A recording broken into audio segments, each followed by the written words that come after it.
Hello everyone, and welcome to part 3 of my art and writing vlog bit. I'd like to apologize again for the sudden stop in the last video, but I wasn't paying attention to the little clock under my online recording on YouTube. This is all live, so any mistakes I make you can see. Yeah. So yeah, I forgot to pay attention to that, and I was over the 15 minutes and 30 seconds limits. So that's why it suddenly stopped. So yeah, last time I was telling you part of art that I really liked was being able to draw clothes, and oh, sorry, breaking my neck. There we go. Well, I didn't really like the Sailor Moon series all that much. I did draw a character for it simply because I figured I could make a much nicer uniform. Now, the thing that bothered me most about the Sailor Moon series was that the uniforms looked almost, and I say this in the nicest way possible, so please fangirls don't eat me, it's my humblest opinion. And it's mine, not yours. If you don't agree, then you don't agree, and I harbor no ill feelings towards you if you don't. So please don't be mad at me for not agreeing with you. But I thought that the outfits of the Sailor Scouts, when they were the Sailor Scouts, were just downright slutty. The skirts ended right under their butts. Everything was tight, and they barely had any sleeves, and the V-shaped neck was like really low. And a part of that probably originates from the fact that I grew up in a Christian village, so yeah, anything short and sexy is not a lot appropriate here. You get frowned upon and thought of as the town slut, but that's something we won't discuss. So anyway, I made this character. Now let's see if I can do it better than last time. I called her Marla Cole. No, Starla. See? Well, real life error. I called her Morning Star. The sister of Usagi or Serena or Bunny or whatever the hell they call her. I've heard like 5 different versions of her name. And that was one I rather liked. The one I just showed you of Starla. I made her the sister of Serena, the younger sister who got during the rebirth on Earth, separated and sent into a different time, and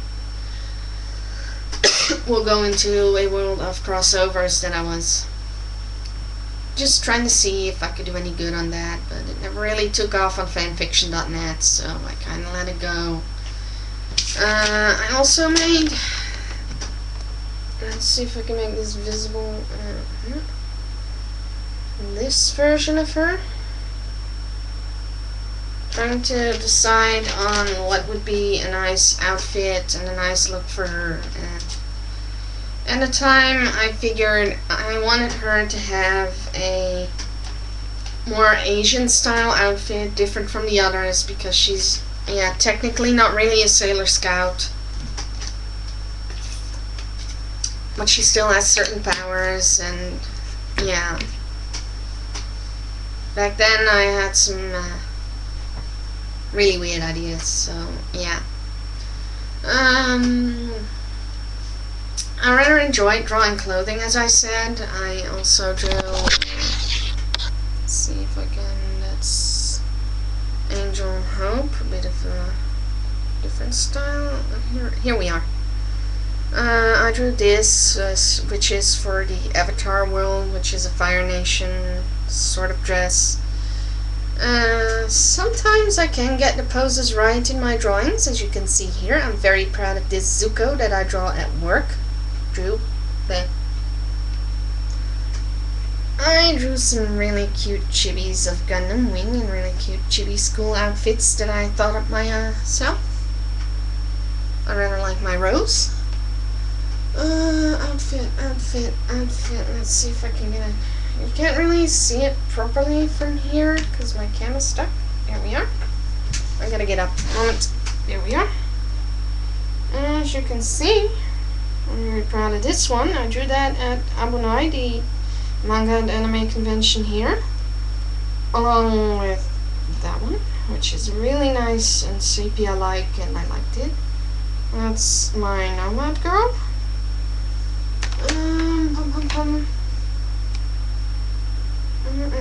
There she is, my vampire girl, in her cute little punkish, gothicish outfit. Something after a shirt I actually owned and some pants I saw sometime and really failed. Let's see, what else do we have? Oh, I like this one. I took her from a book where she was wearing a similar outfit, only she wasn't a cat girl. And it wasn't Brit. And I renovated a Peter Pan-ish type cat girl. My other cat girl, my attempt at drawing Neko, but, well, yeah. It's supposed to be an 8-year-old, you can't really tell. My attempt at a girl in a Full Metal Alchemist outfit. Another Fire Nation dress you can see here. Sorry people, I'm a little out of breath. Oh yeah, my, there we are. Attempt at a ninja, that failed.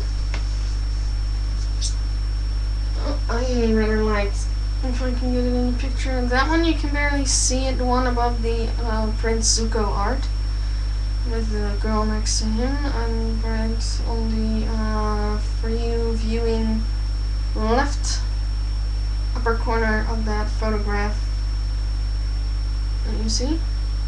That's a boy, first in a normal outfit, jacket, shirt, khaki pants, kinda. And then next to it, in a very futuristic outfit with, let's see, again, oh yeah, slit pants with the pipes slit up a bit, really futuristic sneakers, a jacket with all kinds of futuristic gadgets and gizmos on it. He's wearing a visor, as you can see, which is really just a pair of futuristic glasses mostly, and I decided for him I wanted to do like this idea that he had the power to manipulate computers, and he could, if he was outside, just move his hand around him and his keyboard and the screen would pop up, or this keyboard under his hands, this glowing keyboard, and then the visors would be a screen. And yeah, I really never worked that out all too well. I also have a, on this side, my favorite. Let's see if we can get close enough. That is actually a tank top I owned at one time and a pair of pants I owned at one time. It's just another attempt at drawing myself, which failed. I rather like this sort of rebellish duo with his hair down, turned into a girl for my convenience. My idea of the outfit with Faye wearing in one of the many pictures. Another attempt at Neko. Just met here, age 6, and still a failure. And I have a lot more like that somewhere or another. I don't know, I moved, things got lost, you know how that goes. Maybe I'll find them someday when I move again and I'll be like, oh my god, that's where they were. So yeah,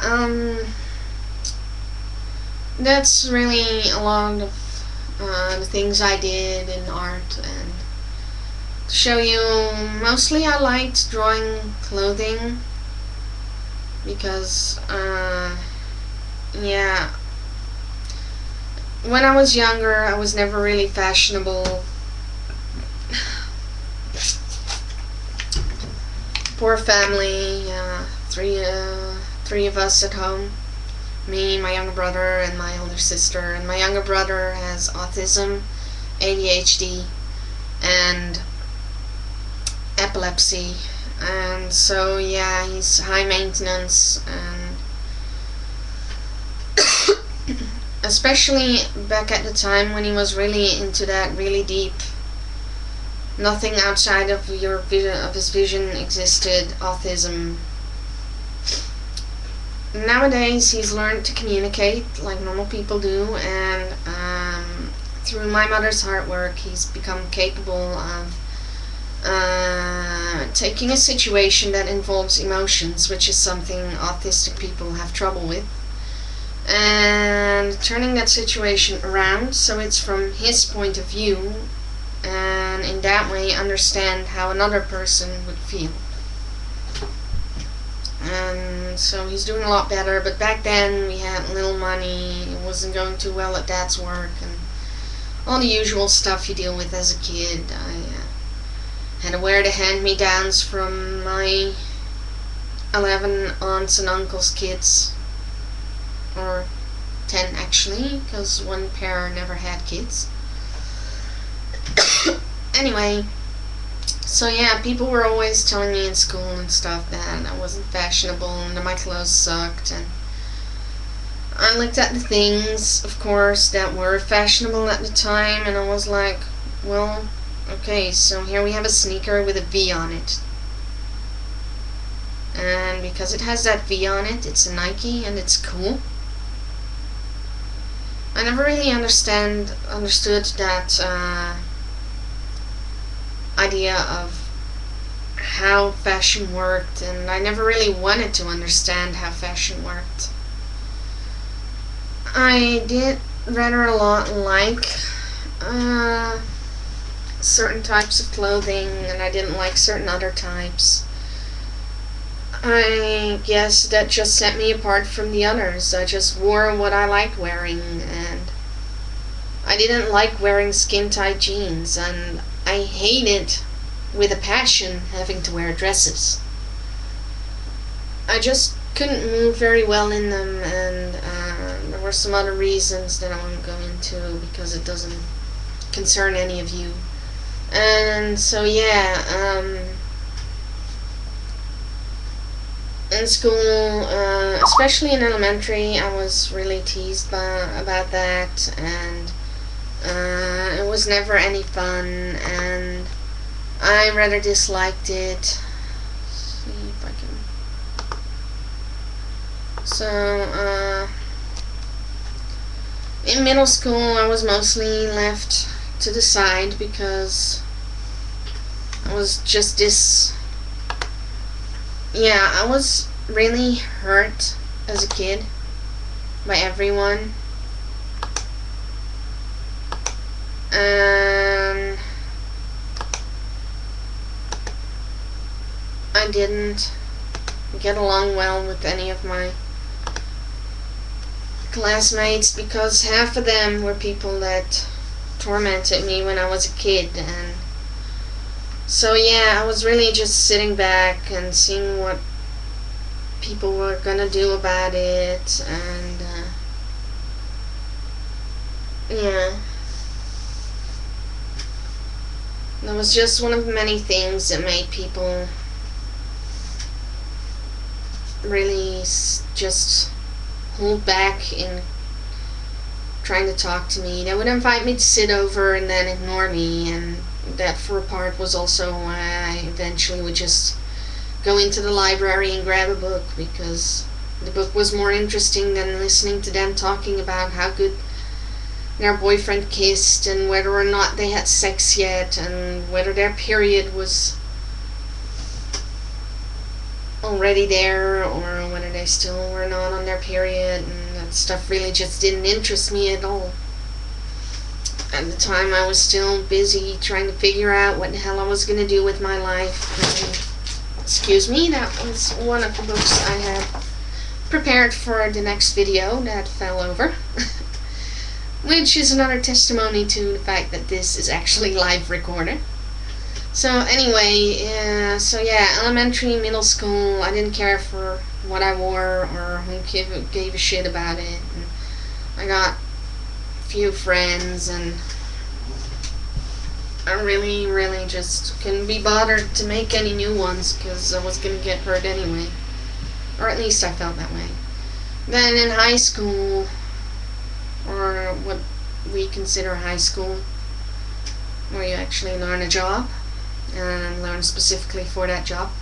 Anyway, that's when people started to say, well, can we prettify you? We had home ec class and they would put makeup on me, but I'm terribly allergic to it, so that was a big failure too. But I started getting along better with people and more interested in clothing, and I just began drawing more, and that's where I leave you because this is all the time I have. Bye bye!